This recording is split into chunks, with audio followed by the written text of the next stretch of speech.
Ready ka na anak ka? Pa-check up natin yung bukol mo, ano? Sinapsa pa may tinagreing tamapan kami di kawayan. Pa may ipakita ate ko dugol ni Zuri dito hindi matana. Naka-schedule so na tata February 14 jay kawayan. Ano? Inborn sa ate dugol natin eh. Namadmad lang niya di picture. Pan may pa-check up. Tano anya tikunada. Tano maikat di bukol na. Antayon han. Yan, ipa-check up mi man di prinsesa mi. Radya nga min dugol yun tikwana. Right nga mata na. Diba han?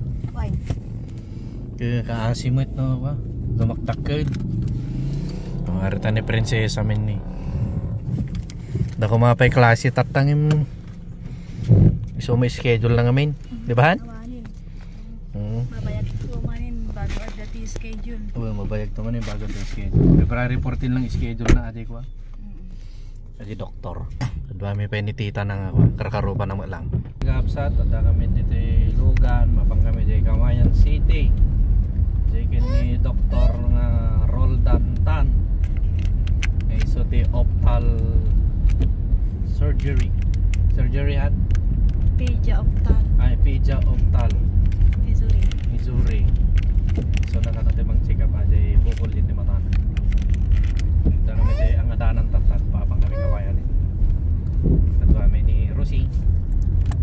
Na nakahangi itlat ta. Ni auntie. Ni Zuri. Ni Mae. Ngarkaro pa ni Zuri. Kapsat parwar kami dito kuan Alicia bypass. Permi mo tifag na ni. Nakakarkaro mo dito Linao na. Kasla kami large Baguio City of the Philippines. Namata kami pa lang dito Alicia parwar dito mapan kawayan ni. Ito yung placard na rin, Alicia, Kawayan City.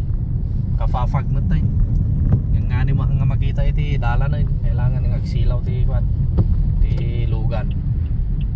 So, nagiging pamilyar dito yung lugar. Shout out ka na kayo mami. Nakadanong kami dito yung Global Eye Center dito Kawayan. Sangong iti Nissan Kawayan. Zuri, ready ka na? Ready nang ipakita yung bukol? Ready ka na? Ang galing. Oh, ready ka na anak ka? Pa-check up natin yung bukol mo, ano? Marijayin, narusingin, kini auntie, kini Zuri. Apay han? Wipes. Ha? Wipes? Yan, nijayin ni Zuri eh. Oh. Zuri, pagaling ka sa bukol. Shout out na kay cashier dito eh, Global Prime Eye Center. Ayun, kapsat abangan nyo lang tada resultanan ni Zuri.